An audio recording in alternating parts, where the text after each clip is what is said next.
All right.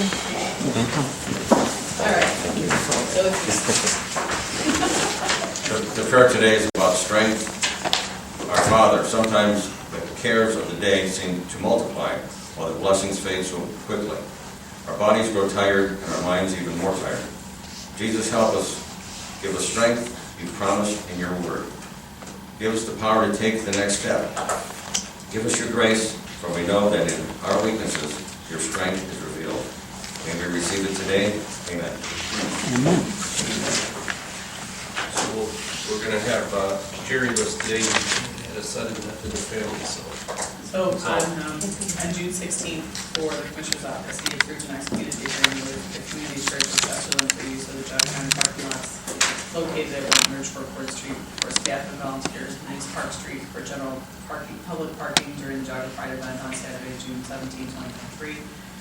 On June 20th, 2023, for the Department on Aging, he approved an unpaid medical leave of absence for a facility social services worker for the period June 7, 2023 through July 28, 2023, 4 hours not covered by accrued sick and vacation leave, and approved and executed the agreements for the 2023 Senior Farm Market Program to provide fresh fruits and vegetables to the eligible Jog County seniors age 60 and over for the period June 1st of 23 through October 31st of 23. That included Bird Floral, Eddie's Fruit Farm, Sages Apples, DNS Produce, Patterson Fruit Farms, and Sternus Farm and Market. And for the Department of Water Resources, approved hiring Douglas Cruz to the position of part-time maintenance worker to be effective June 26, 2023 at the rate of $20.44 per hour with a 1-year probationary period. This offer of employment is contingent upon the successful completion of the required pre-employment conditions. Okay. Good morning. So today's financials include multiple supplemental de-appropriations from transit in preparation of them shutting down their Jog County financial operations and transferring everything to Lake Tran. One cash transfers is a transfer to Court Technology for the remainder of their supplemental request for 2023 to cover payroll increases.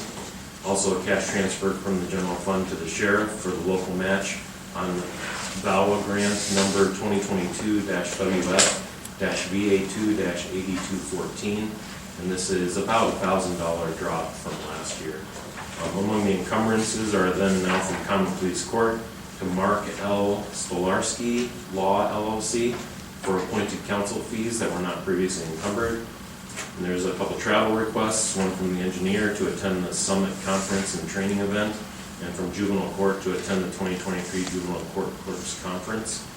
Among the vouchers are $55,263.95 from the engineer's office to Grade Line Incorporated for drainage improvements to Washington Street, $90,072.54 from the Juvenile Probate Court to Swift IT Consulting LLC for a special projects expenditure for cameras and video equipment for the court. I believe those are security cameras, not video arrangements and stuff like that. So, and then $55,422.60 from Water Resources to Cleveland Division of Water for both water purchases. Great. Okay. Make a motion to approve the financials. Second. Commissioner Lennon? Yes. Commissioner DeWort? Yes. Again, the next item on the agenda is the Commissioner's Office is requesting the Board approve and authorize the President of the Board to execute the service agreement with Maximus U.S. Services Incorporated for services rendered in the development of the county's Central Services Cost Allocation Plan for the period of June 13th, 2023 through February 28th, 2024 in the amount of $13,000 with the option of 2 additional mutually agreed upon 1-year extensions in the amount of $13,000 per year. So moved. Second. Commissioner Lennon? Yes. Commissioner DeWort? Yes. Commissioner Spudler? And then item number 4 here is the Commissioner's Office is requesting the Board approve and execute the payment processing services agreement with Catalyst Payments LLC to provide financial transaction devices for county expenses owed to county officials and offices in accordance with Ohio Revised Code Section 301.28 for a period of 5 years, effective June 22nd, 2023. This is the second of 3 credit card payment agreements that we're working on. So we have MSB, Gila right now. We have Catalyst after, your potential approval. And then we have Forte as well, which we're in the final stages on their contract, so. Move. Second motion. Commissioner Lyon? Yeah. Commissioner DeBoer? Yes. Commissioner Spudler? Okay, thank you very much.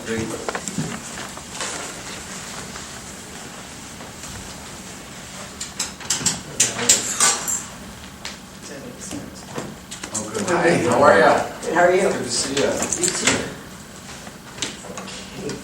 Court of Common Pleas and the adult probation is requesting the board approve and execute the Ohio Department of Rehabilitation and Corrections Community Corrections Grant Agreement for fiscal year 24-25, Community Correction Act 2.0, Grant Exhibit A, Community-Based Corrections and Targeting Community Alternatives to Prison, and the TCAP Grant Exhibit B, Non-Residential Felony Programs for the period July 1st, 23 through June 30th, 25, in the amount of $518,503, which $234,480 is the community-based corrections, $54,600 is the pre-sentence investigation, and $55,072 is the pretrial release, and $124,808 for the standard probation, and $284,23 for the TCAP.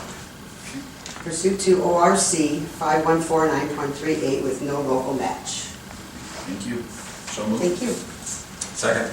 Commissioner Lyon? Yes. Commissioner DeBoer? Yes. Good. Thank you. Have a great day. You too.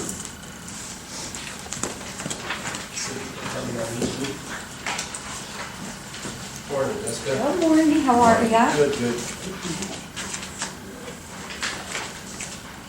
So Christie read a farm market motion that Jerry approved earlier, and that was a local levy farm market, so I just want to be clear about that. We use that to supplement after the federal farm market is completed. So this is for the federal farm market. We received this year 163 voucher or coupon sets from Western Reserve Area Agency on Aging. We are a distribution site, so we are asking to enter into a contract. What we do is we send letters to those who have disclosed their income with us, and if the income qualify, they can fill out an application and receive that voucher for the farm market until we run out. Perfect. Thank you.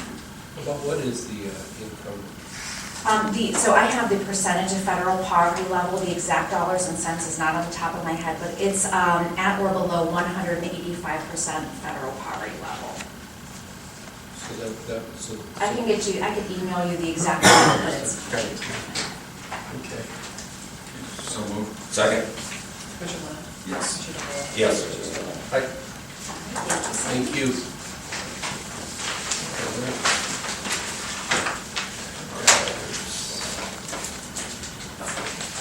Morning, Clark. Morning. Hello, Hello. how are you? Well, I was all Calm down.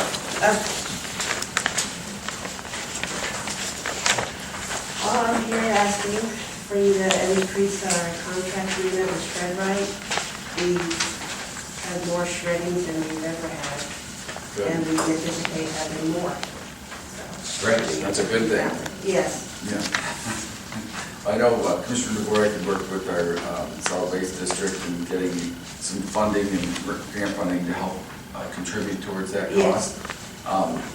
Are we able to participate anymore in that? No, I think we've reached the limit. Okay. So I'm doing the closeout form, Okay. but we still anticipate getting more shredding, especially the JFS joining us. Okay. And then, was there a shred day up on the square too, Did we do that? There was one in April, yeah, Okay, good. that got rid of a lot of So we're making boxes. some headway. Yes. Very good. That way, we figured once we get it shredded up at the square, that wouldn't come down here. Exactly. Right. And then, they microfilm it and keep it on record and everything else. So I think we received like $3,400, $3,500, Yes. something like that from Trumbull Solid Waste Grant Mhm. Program. Yeah, the shredding is the easy part, right? Is the sorting it. It's the sorting it and Yeah. prepping it and scanning it. Exactly. Yeah. Very good. Okay, great. I will make a motion to approve. Second the motion? Commissioner Lyon? Yes. Commissioner DeBoer? Yes. Commissioner Spudler? Hi, Thank you. Thank you, Claire. Appreciate it. Have a good day. Good job.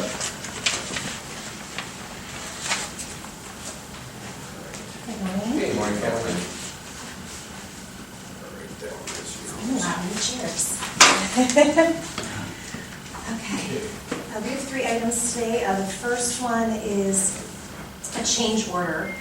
So we're asking the board to approve and execute contract change order number 1, increasing the contract we have with Work and Industrial Services for additional emergency rehabilitation improvements needed at various wastewater treatment plants. The original contract is for $15,000. We want to increase it to $30,000, just because we have some work we anticipate them having to do for us this year. So moved. Second. Commissioner Levin? Aye. Commissioner DeBoer? Yes. Commissioner Spillier? Okay, the next item, we're working on forever, it's a Goodyear Tire and Rubber Company, a contract so they can come on site to do tire repairs at various locations for the department. So we're requesting the board approve and execute that contract for a 1-year period, an amount not to exceed $10,000. Very good. So moved. Just have a question, and they would just come out if there's an emergency. Right, so a lot of the work they do for us, if they do anything, gets sent to them. But we need to have them in case we needed something that's emergency to come on site. And I've been working on this since October of last year with them. And you have your own service garage where they'll come in and help Exactly. you guys. Yeah, or if we need them to go to McFarland, or we need them, it's pretty much McFarland in the garage where we have vehicles and, Okay. equipment and stuff that have tires that may need work on. Yeah. Very good. I second the motion. Commissioner Levin? Yes. Commissioner DeBoer? Yes. Commissioner Spillier? Yes. Okay, the last item is the Department of Water Resources is requesting the board to accept the resignation of Director Stephen Olowich to be effective July 8th, 2023. Okay, so moved. Second. Commissioner Levin? Yes. Commissioner DeBoer? Yes. Commissioner Aye. Spillier? Thank you. We have 15 minutes before our public hearing, so. Oh, no, come on. Okay. Good morning. Good morning. Another year, 1 5. Yes, I Yeah. know. We have a report here.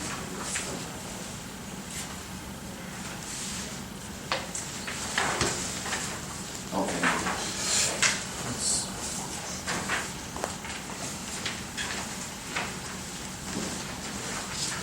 So I'd like to thank the commissioners for approving the levy from Geauga Mental Health and Recovery Services Board. It means a lot to our agency and the other agencies in Geauga County, so we really appreciate it. So the report I gave you is similar to what I've given you every year. We changed it actually last year and made it more user-friendly, I think. So I'll take just a couple minutes to go through this as far as the utilization for the jail treatment program.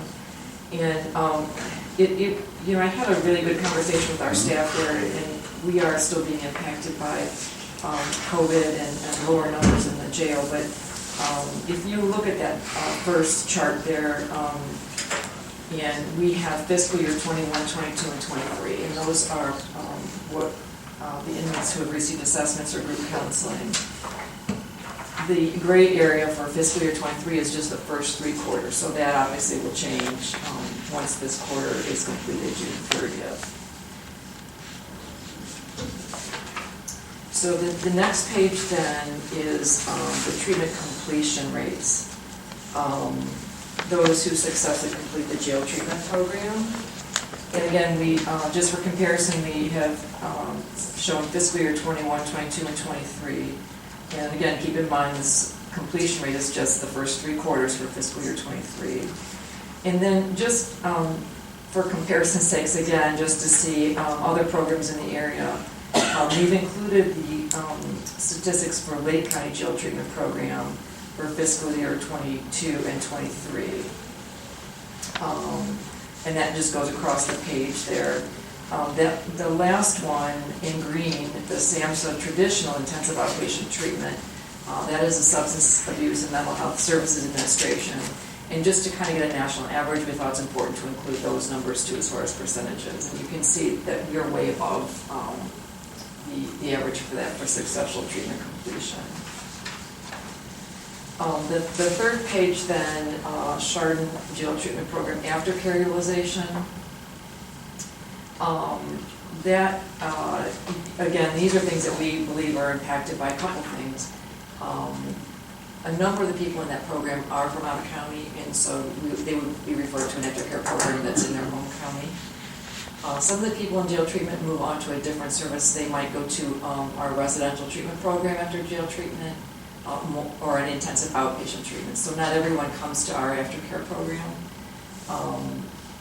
But I do think the numbers, it's my understanding, and I don't know this for a fact, but it's my understanding that the jail was still following the public health emergency and were quarantining individuals, so that impacted the numbers of people we had in our jail treatment program. So now that the public health emergency is lifted, the words were, we're open for business in the jail, at least that's what our staff said, so I think the census is up there, and we have 9 in our group right now, and they're all set to complete that program here before the end of June. So you'll see those numbers will fluctuate here by the end of the quarter. Someone that takes you up on the aftercare utilization program, is it like a 90-day program or 120 or? For aftercare, they're all individualized, so that's usually determined when they come in, and then it's based on their progress. So if you tell individuals that it's 90 days, they're counting down the clock, and so we really want to see their progress and see that they're ready. So it's really individualized. And then at the bottom of that chart on page 3 with aftercare utilization, we also have the Chardon Jail Treatment Program aftercare treatment completion. So we have 100% who have completed that program successfully. So those who begin actually went through and finished the entire program. So the numbers this fiscal year are really impressive, I think. And again, I included Lake County Jail treatment and then the SAMHSA statistics just for comparison. And then we always, for years now, have done a 6-month follow-up for people that have completed jail treatment to see how they're doing 6 months later.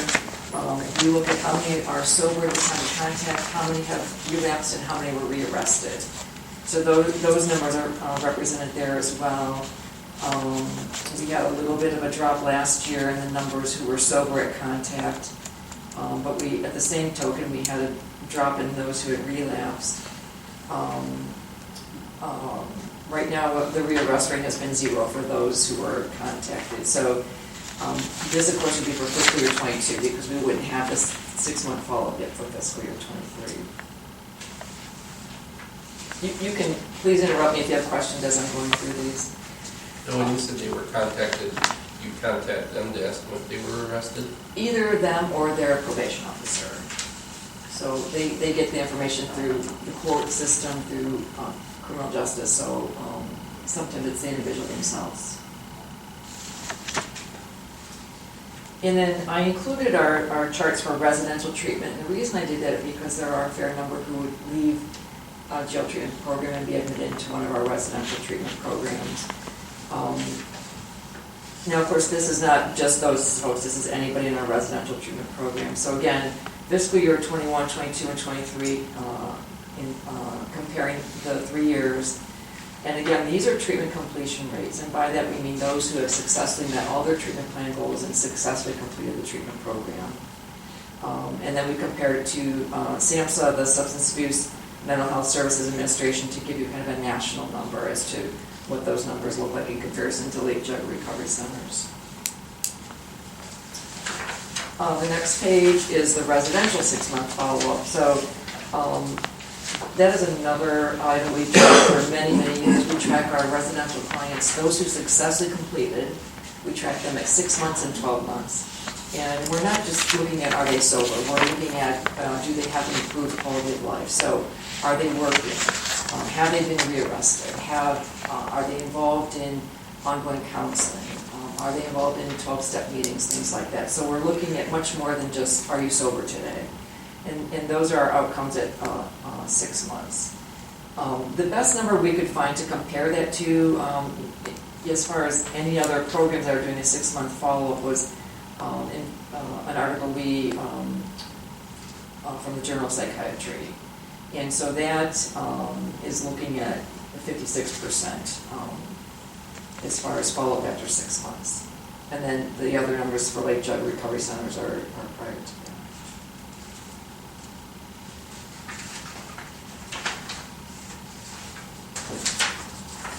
And then the 12-month follow-up is the last page there. And so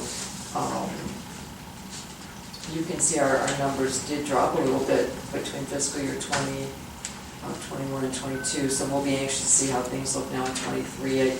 A lot of that was during the pandemic and the, had a big impact on people in recovery as far as isolating, and that's always a very dangerous thing for people in recovery. So we hope to see those numbers go up. I've always been impressed by the statistic of the jail treatment program completion. You know, we have, you know, rates of 96%, 85%, 80%, 93%. But then the average is saying it's 25.9. I mean, is that... Well, and that is comparing, that's a little misleading to me because that's a traditional intensive outpatient treatment, so those people aren't necessarily incarcerated. Okay, because they're in jail, they're not being forced to do it, but there's a pretty good... You have a captive audience. There's a, yeah, right. Yeah, okay. And that was my question when I looked at, 78% fiscal year 21, like why would only 78% complete? But some people actually choose to not participate and do their jail time and be done. Some might get started and then they change their mind, they don't want to participate. So, there's a kind of a different variety. Okay. But That I'm real could be pleased that with could be a them. contributing factor why those numbers are so much higher than say the national or the Yes, SAMHSA yeah, average. it's really not apples to apples. Okay. Any questions about those statistics or utilization of the jail treatment program? So last year, what was the number that we received for drug and mental health? What was the number that you would receive dollar-wise per, yeah? It was 66,000, they From increased the it. drug, the Board of Mental Health and Recovery Services, 66,000. It had been 60,000 for many years, and they could give us a slight increase. And you're going to be operating more of the treatment residents, Big Drug Recovery, is that right? Are you going to be operating some of those or no? Or that's not going to be, you're partnering with mental health on some of that or not? On the residential? No, we Okay. are not. Okay. Charles is going to talk to you a little bit about our funding request, and one of the areas we've identified, we have hired more staff in our Chardon office, and people are tripping over each other. We really need a bigger location. Rather than have a bigger location than Chardon, we'd really like to improve access for people in the southern part of the county. So we are looking at expanding and opening an outpatient office in the southern part of the county, probably with Millfield. So Charles is going to talk to you a little bit more about that. Okay. So, obviously, we would like to request again, last year, the commissioners, you guys have been gracious enough to do a 5% increase for the jail treatment program, 46,000. So we would respectfully ask for the same amount again. Yeah, that number's been the same for quite some time, right? Well, it actually increased last year for the first time after quite some Okay. time. Okay. And then so we would like to ask for 46,358 to continue that. And then as far as our request for funding assistance with the new office, this would be a one-time request, and for 9 months, because we would assume it would take us 3 months to locate a space and also hire a front office person. The request for the 9 months would be $67,236. That's $32,400 for the office space and utilities, and then $34,836 for the front desk person for 9 months. That would be $16 per hour for a full-time person. Okay, so is that is that request in addition to? Correct. Mhm. Okay. So let me get my arms around this, so we're down still a little bit, right? But we've got more staff. Down still. As far as services, if you look at our numbers, we're still not to what we used to be. Well, that's in the jail treatment. We're requesting for an outpatient, our outpatient services.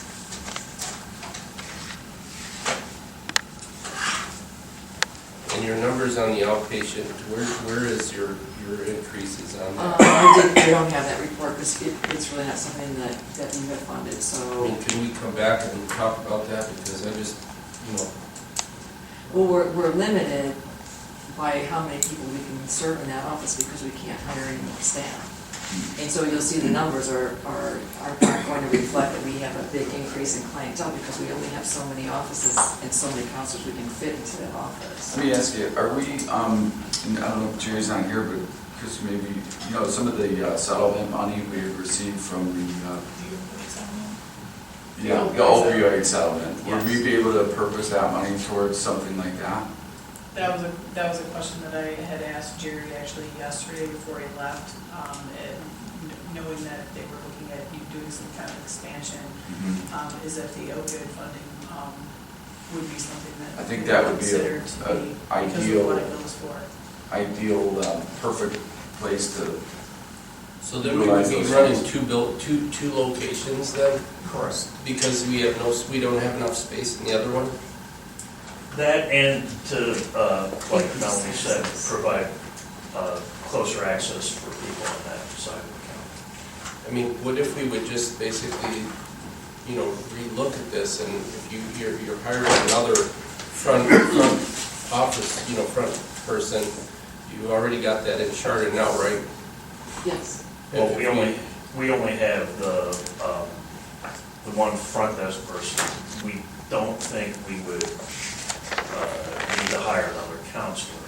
So we would need a front desk person in both locations. Right, but you already have a front desk person right now. What if we would just look to, you're in Chardon, what if we would just shift to a bigger location, centrally located, and then you don't have to hire another front desk person? Well, we do have a lease at that building, so that's one issue. But again, we would, one of our goals is just increasing access to those in other parts of the county. Right, but if you were centrally located, you could cut costs and increase services. I'm just saying it's. less duplication. Right, we're less duplicating the doorways. same process. We're basically, we're putting a whole nother set of expenses. I mean, I don't know, have we researched that to see if there's an option, like if you wanted to, basically take Geauga County and look at where the center point is and see if there's something available there that serves everybody, and then we don't have to worry about another, front person. That's basically, the front person is what, just taking appointments, scheduling, handling the phone. I mean, Or like a bigger centrally located. bigger centrally located location, That's been, I'm not trying to, I know what Ralph's saying, and, we're not trying to micromanage what you do. You do a very good job, but we're just saying, maybe that might be another way to look at it. Yeah, It's less, We've just seen this heating too many bills, times, it's less so- electric bills, it's less Right. everything. If you had one centrally located place that could serve everybody, but maybe that's, maybe you have a different reason for having multiple, expanding into two or more. And here's the other problem, and We'll I'm sure it's in support you on it. it's probably in your area also, finding people, it's a struggle. So you open up another location, are you gonna have people to bring in, This has been on our radar for probably 2 years now Right. because of that, and we were hesitant to move forward with it because of that. Things have opened up a little bit, we are finding it a little bit easier to hire people. The biggest part is clinical staff. Right. Not so much, front desk Sure, staff. right. But hiring licensed counselors has been a struggle. And our GFS is in a struggle all the time for that, and I'm just saying, like, we're duplicating this, and it's, I don't know. I guess, it sounds like it's more administrative, not as much more service, is that correct? No, it would be service. Oh, I it mean, is, and, okay. the whole goal here is to, you know, we hear so much about problems with transportation in Geauga County. And so if we move out of Chardon and we find something that's centrally located within the county, then I would really worry about access for everybody. Because right now, a lot of our folks come from the 44024 zip code, but that's where our office is. And so if we move to what we call centrally located, which I'm thinking centrally located would mean somewhere within the county, I'm concerned then we would really have a problem with transportation and people getting to us. So the whole concept How they get to of. you now? Hmm? How they get to you now? Well, I think because we're in Chardon, there's a little bit more accessibility, but, I mean, From Chardon, Bainbridge you know, or from? if you look at Chardon, you're the furthest from Bainbridge, from, you know, South Russell, you know. that's why I said if you look at Russell, our. Auburn. I'm just saying, if, let's say, for example, you're in Burton, you know, let's say that as a center point, or Newberry, you know, you got, you know, you're pretty much in the middle, that 44024, you're just basically coming here, 44072, you're just heading east. I'm saying, if we could just, I'm just not a big fan of duplication of services and duplication of manpower. I think that, you know, and fortunately for Geauga County, our numbers aren't what maybe they are in Lake County, or for sure what they are in Cuyahoga County. It's, you know, I think that this plan needs to really be looked at. I won't support putting money into a second location until you can really convince me, because I just think that we could do more with less. Let me ask you, so a lot of the clientele that are residents that are coming in from, they're not just Geauga County residents, they're Lake County residents as well? In our Chardon office? Yeah. No, they're No. Geauga. Just Geauga? Okay. It was a jail where there were Americans. Got you, okay. Yeah, go ahead, I Jim. think with the opioid dollars, about 80% of the people that are mentally challenged are on some kind of drugs, and some kind of, you know. So I think it'd be worthwhile looking at the opioid dollars that we are reducing. And then how many square feet do you need?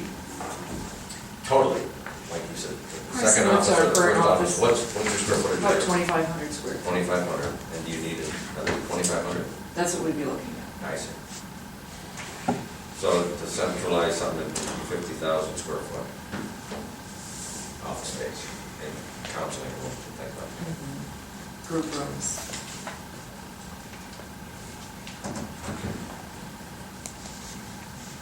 So that is so it's gonna be a standalone, you'll have two operations going simultaneously, is the plan, that's the Right. game plan. And you're looking for an additional, on top of the 46,000, for an additional 67, 236. One Um, time, one time. Right. You know, I'd like to explore, if you don't mind, I don't know, it sounds like you've been, you know, mulling this over for a while now, right? This move. You know, it might not hurt just for another week or so if we could explore the possibility of using the opioid settlement dollars, because I think this would be a good example of use for that. But also, you know, I think maybe we can talk some more individually about your plan, you know, because I'd like to see the plan, you know, what the business plan is for going to two separate operations, maybe talk to you in a little more detail on that. Not to say I'm opposing you doing that, but if we're going to be a part of that funding process, I'd like to know a little bit more about how that's going to not only get started, but to continue to operate in the years to come, and what that means. The reason we had asked for just startup is because once we have counselors and clientele coming in, obviously we'll be billing for their services. So we wouldn't need additional funding from the commission. So this is a one-time, that's right, you said? Okay. But with any new program, it takes a little bit of time to ramp up. So Okay. we felt 9 months would certainly be adequate, and after that point, we would be billing for their services, which is what we do with. And then you'd be able to self-sustain from Yes. there? Okay, Yes. okay. How many locations do you have in Lake County? For just Outpatient that? offices, yeah, 2. Like east side, west side of Lake? Well, men are in Painesville, so not so much on the west side. Okay. Central. And forgive me, but what is the estimate or the approximate number of patients you're serving right now at your current facility? In Sherman, Yeah. it averages between 250 to 280 A year? a year. A year. But again, we're limited because we can only fit 2 counselors in that office, and they can only see X amount of clients each week because Gotcha. on their schedule, Yeah. so. So if you had more counselors, more room. We could treat more people. More people. I mean, my thought process, I mean, we sold the building, job family services building to UH, and they're kind of like an idle because they want to remodel some of the, you know, maybe they have 2,500 square feet over there, I don't know. But there's a lot more to think about. Okay. Well, I appreciate you listening to our. Absolutely. I mean, I think we can get the 46,000 that we do, annually, we can get that rolling right away, right? Yeah, for the regular Yep. part of it? Yep. Yeah, I mean, we could make a motion on that and get that approved. And then we'll research on our end, we'll do some Okay. research on our end with the opioid money, which I'd be shocked if we couldn't utilize it in that manner. But we'll do that homework, right? And then we'll get back to you real soon on that. And then maybe we can discuss, I know as a, if we want to reconvene, I hate to take up more of your time next week or something, but, or whenever it's convenient for you. Yeah, that would be perfect. We can reconvene and discuss that a little further, the business plan. Because with it being a one-time payment, with it possibly being opioid money, I'm pretty much in favor of that. But I'd just like to hear a little bit more of the logic and the reasoning, the business plan for opening 2 locations and how that's going to. And I think you could even talk with our community economic development group. They may have contacts of locations too in their database of who has openings too Okay. for that type of facility, as far as being able to just have decent sized centrally located facility. Yeah. That might, It would be nice to have something next to nearby the hospital, like you said, That'd be or nearby here too. That would be fantastic. I mean, this is pretty close to being central of the county, right where we're sitting. Okay. So, okay, great. Okay. Well, so we'll make a motion. Project 46-358, Yes. Okay, I will make that motion. Second? Commissioner Milton? Yes. Commissioner Spillier? Yes. Commissioner Spillier? Right. And then we'll get back to you soon on the remainder. All right. Okay, Thank you very thank you. Appreciate your time. Thanks.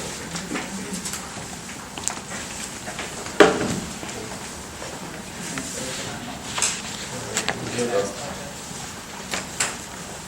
public hearing that starts at 10 o'clock with Adrian and Debbie. Motion to waive the reading of the So move. Second? Commissioner Milton?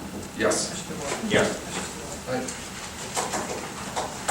Give me just a minute or two here to look everything up. Our IT specialist, right? You gonna warm us up with a joke or anything? There's nothing Oh, funny. did you I have done that in the past, and Debbie actually asked me if I had my joke prepared. Yeah. So I'm like, no, I didn't do my joke. Just get right to And it. then, yeah, Quit messing around. yeah. Alright. While he's setting that up, on June 1st, the board approved Ralph to sign the Tyler Technologies agreement.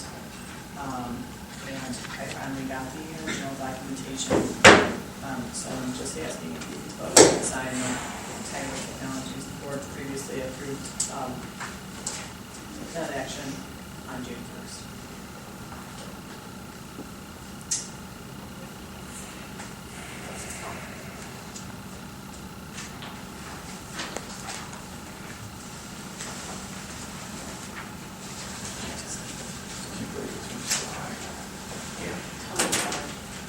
You just need to sign this from. Gotta go get my Friday You list. just did Oh, the other day. So let me get Girl it. Scouts. Yeah, that replacement, you missed one. Which was funny, because you did the one under. Oh. Which is the one on top. 60 or there. I think you signed the one on the bottom Yeah. first, and then forgot the top one. Right. So that's all. All right, thank you. Are you still fighting license? Yeah.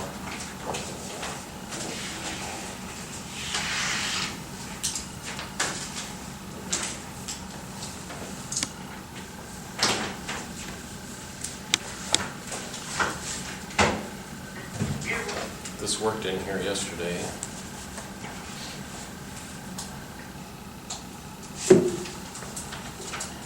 Did you sell the box? No, it's not actually the box, it's my computer. It's not allowing me to log in, I think because of this thing here. But I was able to log in yesterday. It'd I make have life the, easier. I have the receiver thing in the computer, but Make it easier, is that what you Yeah. said? Sure. It's good when it works.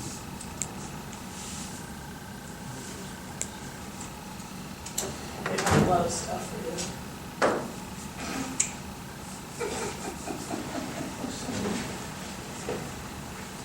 You know, hide the sandwich in there, please.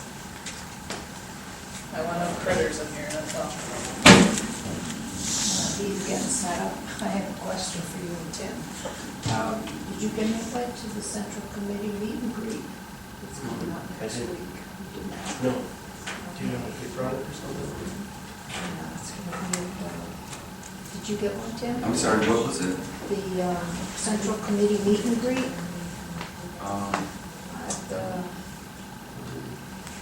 at Sunnybrook Preserve, Tuesday, 27th from 6:30. What is it, what is it, is it for? It's just to get to Is know our it from Central the Central Committee. Committee? It's just to, no, it's just for the community to know Okay. the Central Committee members. Okay. Who's spearheading? What's that? Who's spearheading? Who's putting this together? Notified John? 45 John. Yeah. Did you know that? No. So you can, Can you email it to email it to me, I can.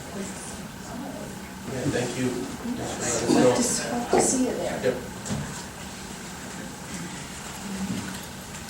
I'll send it to you. Okay. apologize to the crowd. This particular monitor for some reason has been a little flaky. Sometime during the presentation it may come up, sometime during the presentation it may go away. So, but for most of the presentation you should be able to read just fine on the front monitor, so.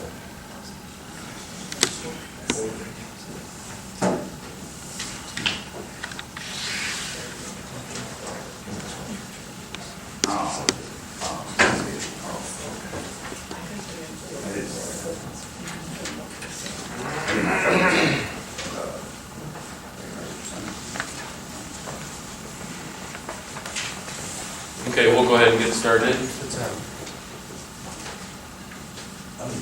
It's got, you got a handout for it too.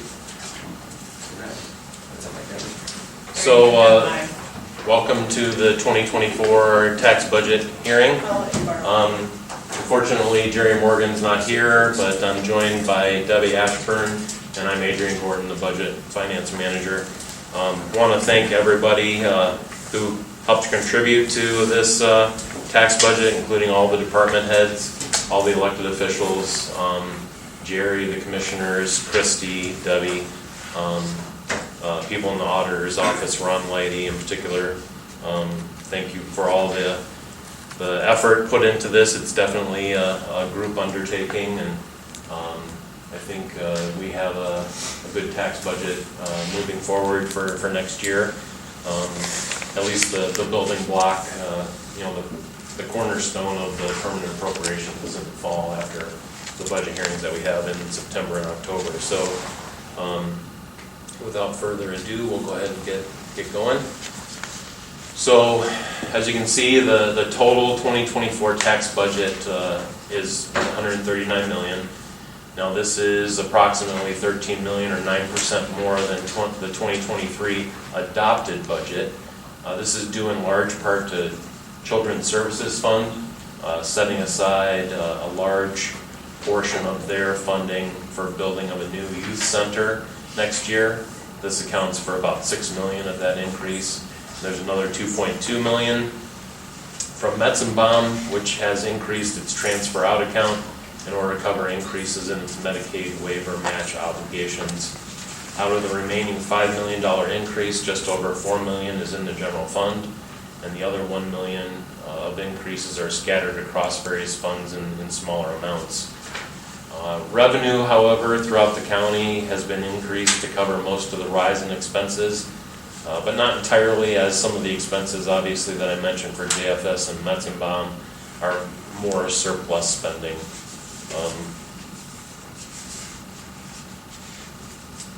The general fund portion is going to be $43.6 million.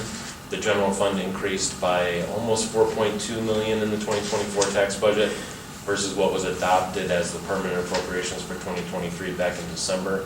Almost half of that increase, about 1.7, is due to payroll account increases in the sheriff's office. Some of the other reasons for these extra expenses are an increase in the Board of Elections payroll and supply budgets in preparation for a presidential election cycle, increases in maintenance costs due to temporarily maintaining 2 campuses, and ADP payroll account increases. We'll break down those general fund expenses later on in the presentation. Operational transfers, there's about $4.8 million that we're looking at, are for emergency transfers, 911 funding, 800 megahertz communications, court technology, capital projects, debt service, grant matches, public assistance, family first, community development, and miscellaneous reimbursements. The 2.4 million of requests that have yet to be funded are as follows. There is $100,000 that we took out for personnel-related expenses, all of which were requested by the maintenance department. 1.3 million were equipment requests. 840,000 of that was requested by the sheriff, and that was for 369,000 for 6 replacement patrol vehicles and 275,000 for replacement taser batteries and cartridges. 196 was for replacement lockers and bunk beds in the safety center. 355,000 was from maintenance for new tractors and vehicles. 105,000 from elections for a new ballot transport vehicle and high-speed letter opener. 30,000 was from the building department for a replacement inspection SUV, and 50,000 from maintenance for additional grounds service expense and electric utility payments. There was also $1 million in requests from accounts outside the general fund that are awaiting funding.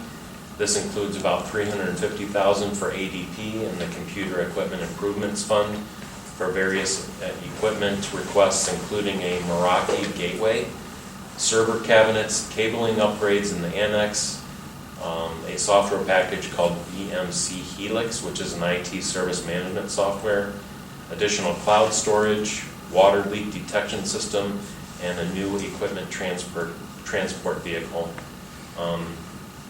In that 350,000 that they gave me, they did not give me a breakdown of those expenses by the item, so it was just a blanket 350,000 that they requested that was to cover all of those items. 260,000 was from Court Technology for a new JWorks case management system, and 450,000 from the Sheriff's Office to add another channel to the 800 megahertz communication system.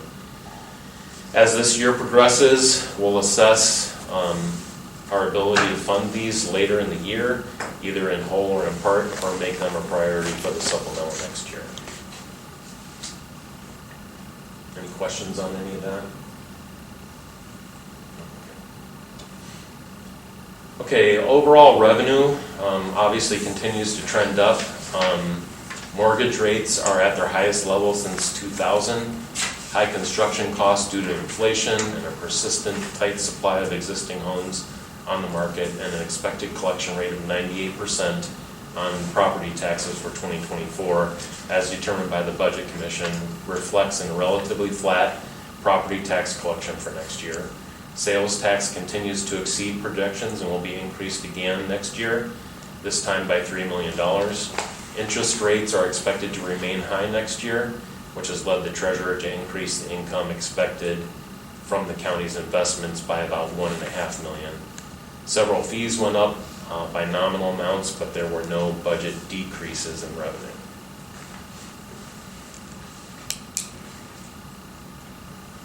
Okay, at this time, I'll invite Debbie Ashburn up to talk a little bit about the revenue for next year. Adrian gets to tell how we spend the money that I'm about to present. So we have about basically 10 sources of revenue that are received in the general fund. And the tallest bar there that you can see is the number one funding, and that's the sales tax, and it's been number one. And it makes up almost half of the general fund revenue at about $20 million. The second, we'll talk more about sales tax later too, but the second source, highest source, is the property tax at about a little less than 22%, and together those two make up 70% of the general fund revenue, which is about $28.9 million of the $41.9 million. The smaller ones include like the department fees and fines, property transfer tax, which is the fee charged when the property deed is transferred to a new owner. The interest income, which is up, that Adrian already mentioned, that is up about $1.5 million over last year.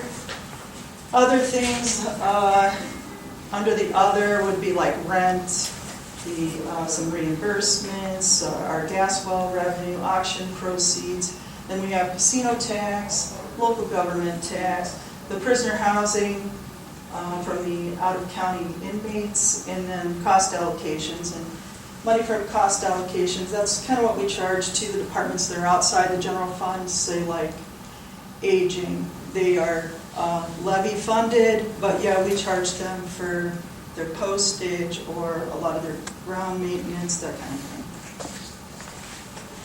So a little bit more about the sales tax. This is the chart of the 88 counties that we have in Ohio. And sales tax was first imposed on the state in 1934 at a rate of 3%. That was expected to be temporary. Guess what? Permanent. And then by 1949, sales tax was the principal source of revenue for the state. And this chart indicates the different counties at the different percentages. So majority of the counties in the light blue, they have a sales tax rate of 7.25%. And the highest is Cuyahoga at 8%. And the 26 counties that are in either green or yellow, which is where we are, Jaga, are at a 6.75 and through 7%. And the lowest are in the dark blue, and they still remain at a 6.5%. There was no changes effective this year, increases. So, and as I stated last year, the sales tax in Jaga County is 6.75%, of which the county actually receives only 1%. The other 5.75% go to the state. In looking at this chart, this is the trends that we've been showing from 2018 through 2023. I don't have too much on 23 yet because the numbers are slow to come in because there's a 3-month delay. So the number that I just received for June was the number, was the revenue for March. So, but still, you can see the trend, especially January, February, where you got that last rust-looking bar. There, you're still seeing that it's still averaging higher than the previous years. So for March, which I just got in yesterday, we're up still about 75,000 over last year.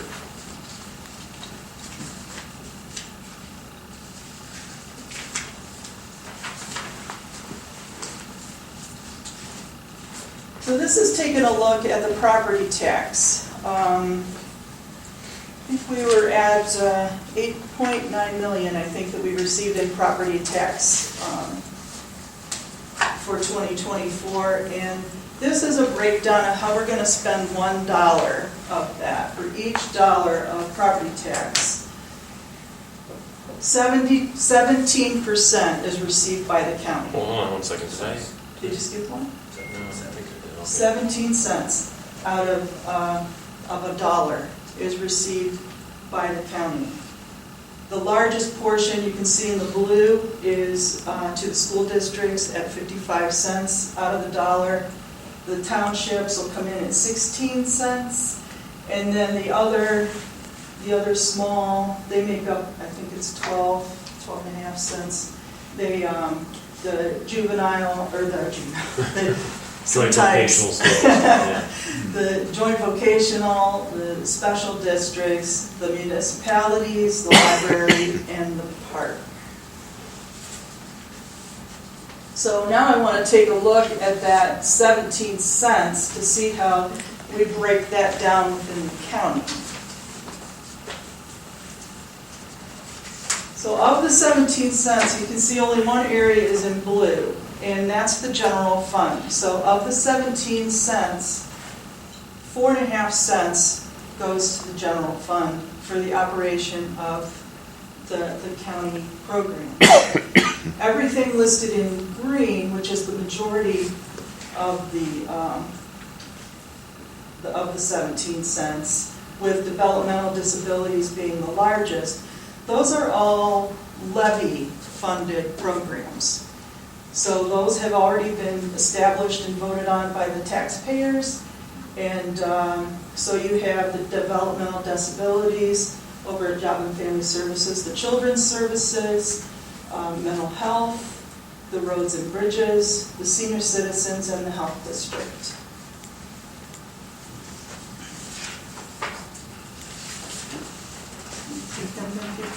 Okay, thank you very much. Okay, so the side screen over here is working again, so that's fantastic particularly for this slide because there's a big breakdown there. So what we're looking at here is the breakdown of the revenue that we've had for the last almost 10 years. Yeah. Oh, did it go away? Open sesame. Brief moment, now it's done. I'm telling you, I was in here for like an hour yesterday trying to figure out why that lousy thing wouldn't work. But so as you can see up here, you got the blue at the bottom there. That's the property taxes, and for purple is the sales tax. So those are the two biggest portions of the funding for the county, and we like to budget revenues conservatively. This helps us control expenses and protects the county from surprises. The largest increases that you can see going from 23 to 24 are going to be the bright green color and also the sales tax, which is in the purple. The investment income is that bright green. So that's up at the top portion right underneath the yellow part. So as a percentage of what it was before as far as the increases are concerned.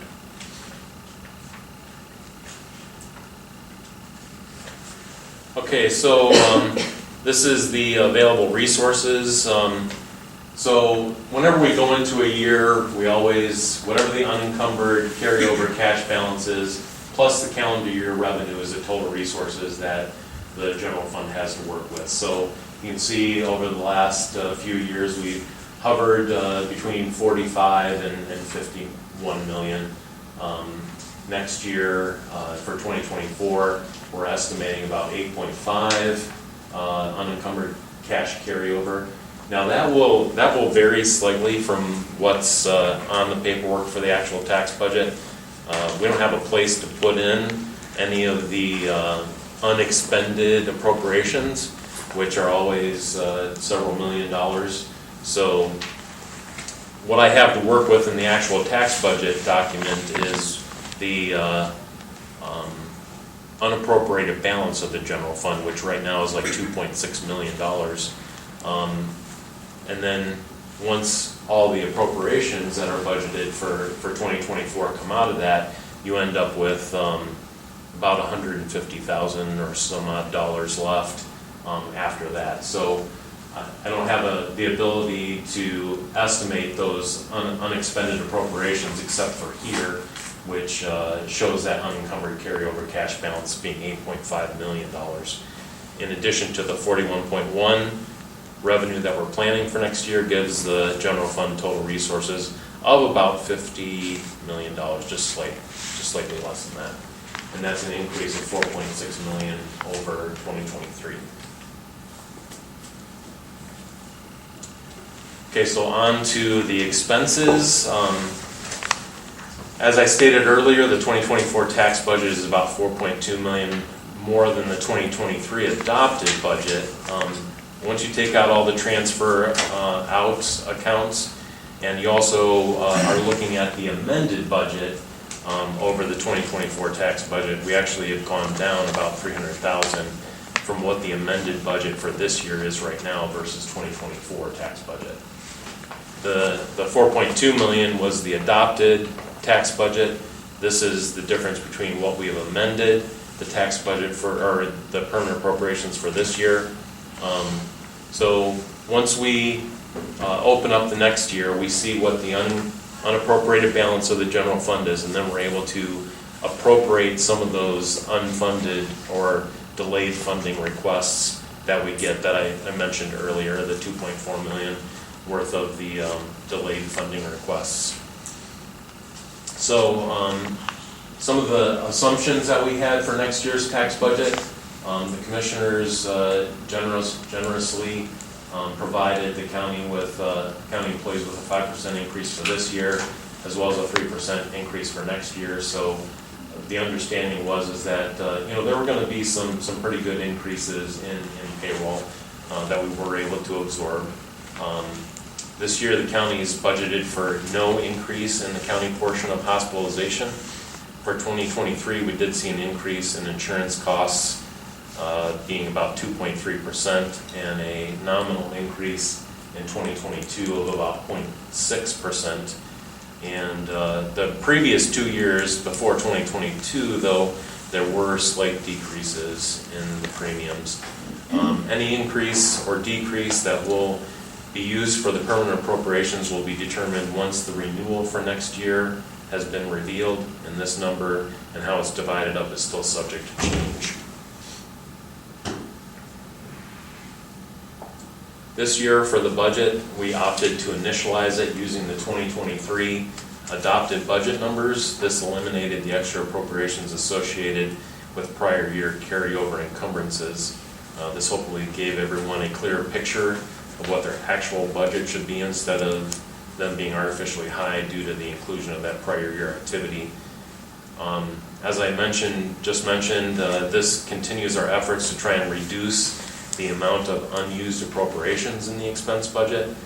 Over the last few years, the general fund and the county as a whole generally use about 90% of our appropriations. This continues to make budgeting difficult when you have 4.4 million plus of appropriations in the budget that realistically go unused. Although there are many reasons for why this happens, which some of the reasons are outside the department's ability to control, we continue to try and do a better job to control it. So here's a breakdown by expense category.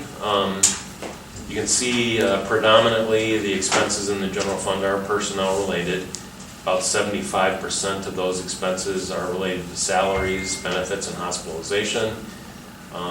These things increased in the general fund by a little over $2.5 million in 2024 tax budget versus what was approved in the permanent appropriations for this year. Wage and staffing increases are mainly responsible for year-to-year payroll fluctuations. Some of the departments that experienced notable increases were in the sheriff's office, part of their bargaining agreement, as well as an increase in staffing. Looks like about 12 additional employees between June 2022 and June 2023. ADP personnel costs increased due to internal promotions.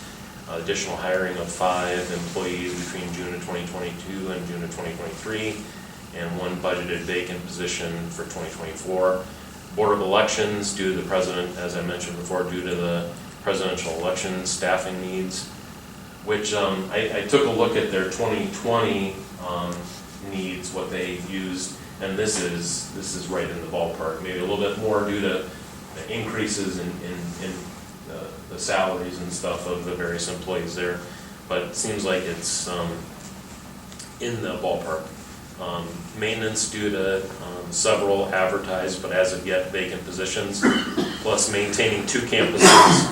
The prosecutor's office had an increase in their payroll, as well as our office, the commissioner's office, due to an increase in the staffing level at archives. They hired an extra person. The other $200,000 in payroll increases is scattered throughout the remaining payroll accounts in the general fund. Other expenses up there at 13%. That includes things like legal fees, utilities, fuel, travel and training, and advertising. Other expenses dropped about 7.6% from this year, or about $419,000. Contract services include items like building and grounds maintenance, cleaning and security. It's dropping by about $600,000, or about 15% from 2023. Materials and supplies, it's also reduced in 2024 by about $133,000, or 12%. And the equipment line is 1% of the budget between other and materials and supplies. It includes miscellaneous equipment requests for a number of general fund departments.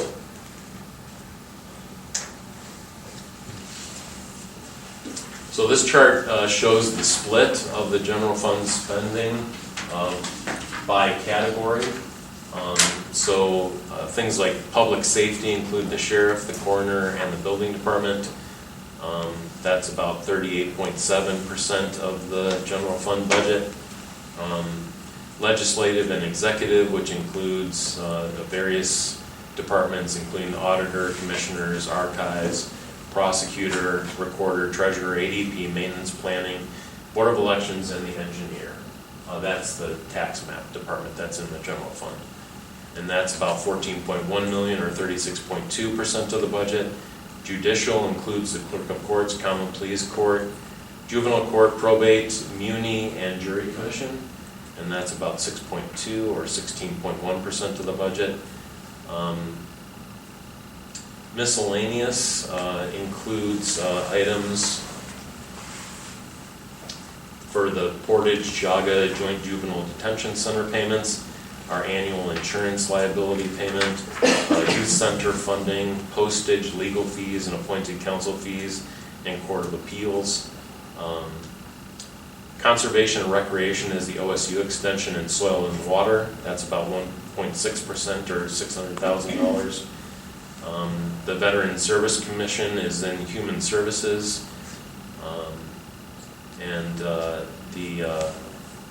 Where am I at here? Health is the health at 0.1 million or 0.2%. That is for the Bureau of Children with Medical Handicaps, requirement that the county fund a 0.1 mil to treat handicapped children in the county.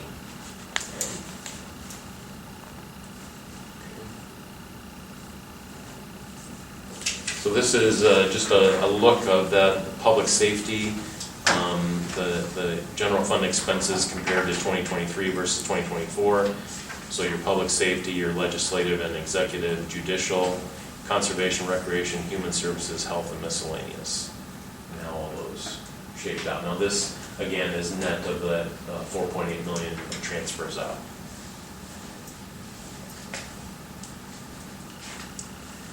So there has been discussion about some of the various funds that the county has and what the money is there for and what it's intended to be used for. So just to kind of highlight some of the balances that we have, our Department on Aging has about a $2.3 million levy funded fund balance. It has to be used for senior services, aging, at the end of last year, and I'm assuming again at the end of this year, potentially we'll be transferring funds to help build a new Chardon Senior Center. They're kind of in a temporary facility in Building 8 at 470, and as we transition out of 470, we continue to do that. We'll be finding a new place for that, which is the next item, the $1.8 million that's in the Senior Center Construction Fund. Now that is money from the sale of the Chardon Senior Center just down the street here, as well as the transfer from aging that they did at the end of last year. That will be used in conjunction with funds from the department to build a new facility. Currently, that's still in the architectural phase. We have about $17.7 million in the American Rescue Plan Fund. $10 million of that is planned to be used for the courthouse project. $6 million right now is planned, or at least in the process of being set aside for the McFarland wastewater treatment plant. $560,000 for the county water system, and $486,000 for the sewer tie-ins, which were in the Berkshire Heights subdivision. $650,000, which is currently unallocated, will be used, I'm sure, for a variety of other projects going forward. So until the end of that fund. $2.2 million right now is in the county facility bond retirement fund, saving for future debt payments or potentially paying that debt down and refinancing it at one of the various call points, which we do have one coming up in the next couple of years. $4.4 million is in the building improvement fund. This will be used to improve county buildings on Chardon Square. Again, we're in the architectural phase of that. We have $7.6 million right now in the capital reserve funds, phase 1 and 2. Phase 1 was this building, which we are very close to completing, and that money is planned to be transitioned to phase 2, which would be various buildings uptown, including the courthouse, and that, again, is still in the architectural phase. So just some notes on future planning. We are evaluating the status of various properties as we try and consolidate more of our operations. We want to be able to eventually move completely out of 470 and probably sell that property. We're looking to invest in the county buildings that we do have in areas where we're going to be staying, to ensure safe and convenient services for county residents without, shackling them with more debt. We don't want to have to take on more debt if we don't have to. We're minimizing the growth of Jogga County government and encouraging the prosperity of our residents in that, and investing more time and energy in what the county cares about and less about what they do not. So, with that, I will open the floor for any questions from anyone. Sheriff? Adrian, we need to go meet with you on the employees. Okay. We've only added 2 employees in the last 3 years. One is the school research officer at Berkshire, and Berkshire pays for him. Right. And the other one's sitting downstairs. Okay. I think you're going off that personal service schedule where we're looking at people that are retiring and then replacing them. Yeah, and then that's entirely And possible. It looks like, so I just. Then there's some overlap there between the two Right, positions. and I don't want people thinking we're adding 12 employees. Right. We're not. No, yeah, I understand. Thanks for the clarification, Sheriff. Yes, I do appreciate that. Is the senior center getting a whole new building, or are they just gonna remodel that building over there on Center Street? Well, they've already remodeled the Building 8, so that's where they're at right now, and that's intended to be a temporary position, temporary place for them. I think the plan was, if I'm not mistaken, to provide them with a new location in the building. That's right. So, Do they have a site where that's gonna be? I don't believe so, not yet. I think it was gonna be around here, potentially somewhere, but In this we're- corridor of service area. Thank you. Yep, you're welcome.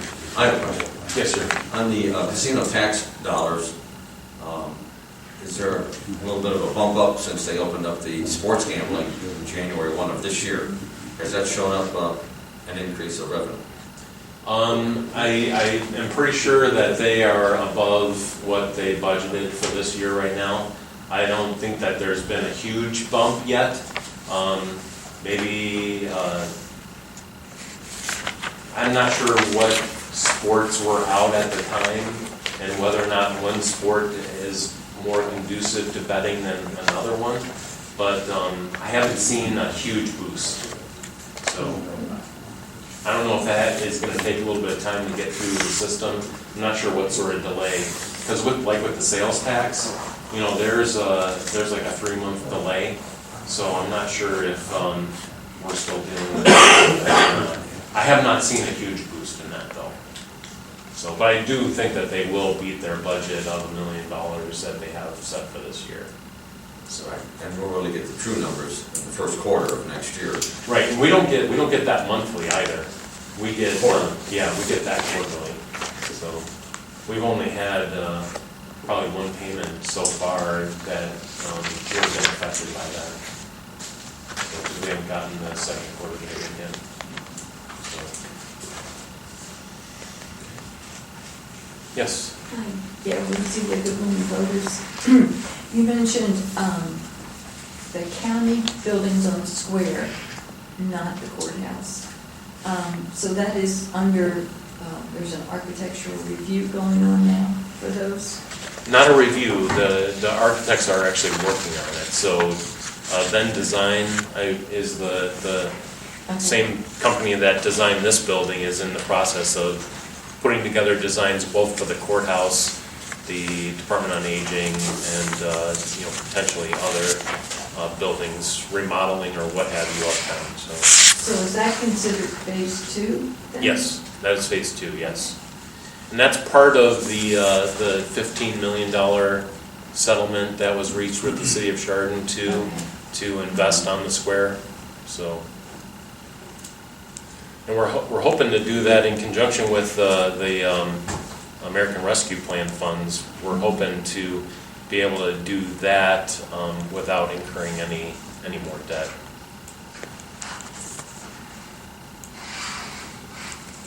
Yes. Yes, Diane Jones, in reference to, let me just check this out, the payment plan.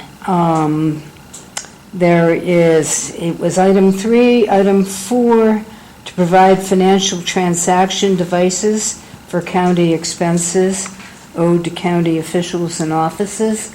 How is that different from programs that were offered in the past? For a while, there was some credit card acceptance, et cetera. Yeah, historically, there's been 3 companies that the county has used to process payments. Okay. And they're the same 3 companies that we have right now, or that we're working towards. That's Forte, that's Catalyst, and then MSB, Gila. So various departments utilize one or the other.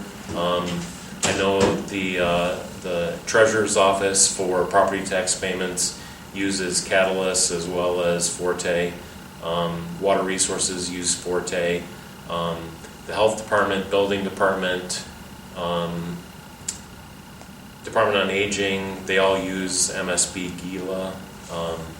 So there's not really, this is just something that we have to do once every several years as the contracts expire with the various companies, and we're following the ORC on how to go about that. So, Is there an estimated cost, percentage of, or a quantitative number that's available? yeah, most of the companies charge a convenience fee in the neighborhood of about 2.5%. 2.5%. Yeah, with some of them have a minimum of $1.50.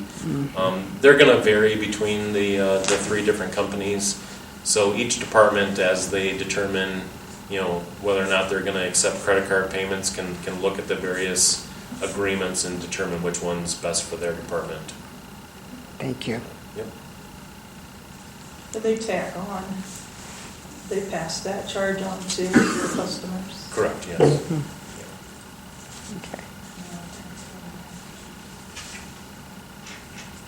Okay, any other questions related to the tax budget or? No? Okay. All right.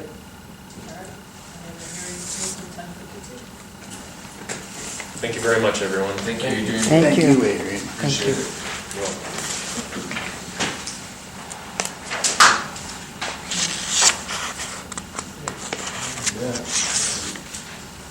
Our meeting next week, we'll have also solid waste next week. Is that gonna be here? Yeah.